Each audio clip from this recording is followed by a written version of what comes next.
پورے پاکستان سے اب وکلاء بھی متحرک ہو گئے ہیں۔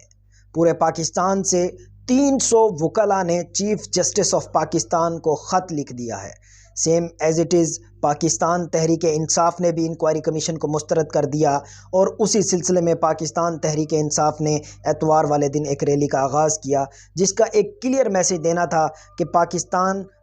کی عدلیہ کے ساتھ کھڑی ہے پاکستان تحریک انصاف، اور پاکستان کی عدلیہ ایک مثبت کردار ادا کرے اور عمران خان کو رہا کرے۔ اسی طرح آج لاہور بار نے بھی ایک وکلاء کنونشن کا اعلان کیا ہے۔ 11 بجے لاہور بار آج وکلاء کنونشن کرنے جا رہی ہے، جو کہ ایک اسٹریٹ فارورڈ میسج دینا چاہ رہے ہیں چیف جسٹس آف پاکستان کو کہ chief justice of Pakistan inquiry commission کو ریجیکٹ کریں، اور ایک از خود نوٹس لینا چاہیے چیف جسٹس آف پاکستان کو اس معاملے کے اوپر، جس کی ایک کلیئر ایک اوپن تحقیق ہونی چاہیے از خود نوٹس کی صورت میں، جس میں اس چیز کا پتہ لگایا جا سکے آیا کہ جو اسلام آباد کے 6 ججز نے معاملات اٹھائے ہیں کیا وہ درست ہیں یا وہ غلط ہیں۔